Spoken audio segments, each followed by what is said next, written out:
All right, welcome to This Explainer.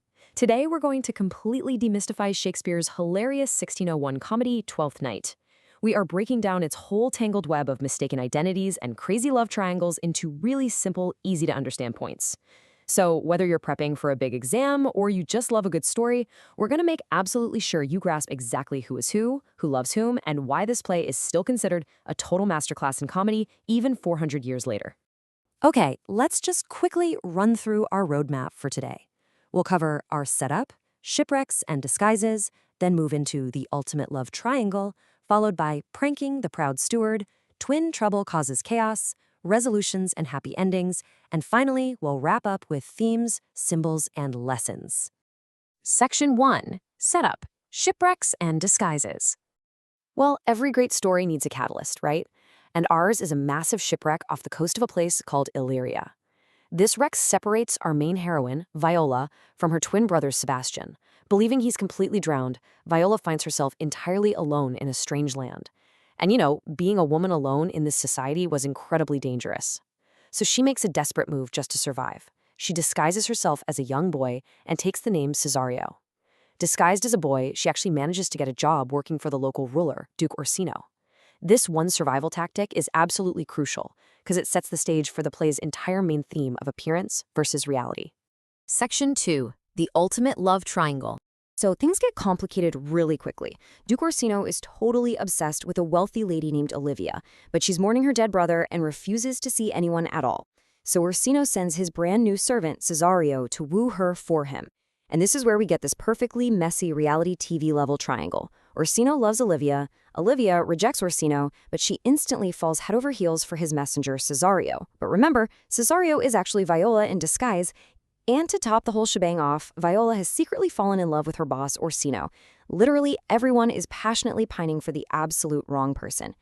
And that brings us to one of the most famous opening lines in all of English literature. Duke Orsino says, "If music be the food of love, play on." This perfectly captures the whole mood of the play. It shows us that love in Twelfth Night is intensely emotional, deeply irrational, and honestly, sometimes completely foolish. Orsino is practically drunk on the very idea of being in love.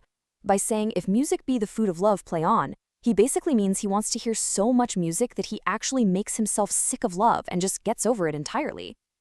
Section 3. Pranking the proud steward. Now, while the nobles are upstairs dealing with their messy love triangle, Olivia's household staff are brewing up an outrageous subplot of their own. Olivia's steward, Malvolio, is this incredibly proud, arrogant buzzkill who basically ruins everyone's fun. So, to get revenge, Olivia's rowdy uncle Sir Toby and the clever maid Maria hatch a brilliant prank. Maria perfectly forges a fake love letter from Olivia to Malvolio, and this letter tricks the arrogant steward into following these totally ridiculous steps. It tells him to wear bright yellow stockings, smile constantly, and just behave strangely. Because of his massive ego, Malvolio falls for it completely, making himself look like an absolute fool. Section 4. Twin trouble causes chaos. Okay, the confusion hits its absolute peak right about now because Viola's twin brother, Sebastian, is actually alive and has just arrived in Illyria. Within the world of the play, everyone constantly mistakes these two for each other.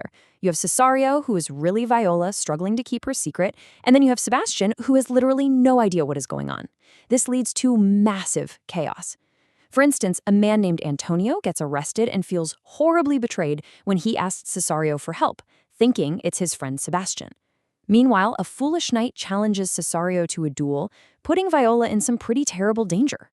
But I've got to say, the absolute peak of this madness happens with Olivia. She runs into Sebastian on the street. Believing he is her beloved Cesario, she basically begs him to marry her on the spot. Now, Sebastian is utterly confused, right? But he looks at this wealthy, beautiful woman offering him a life of luxury and love, and he's just like, sure. He simply agrees. They secretly marry right then and there.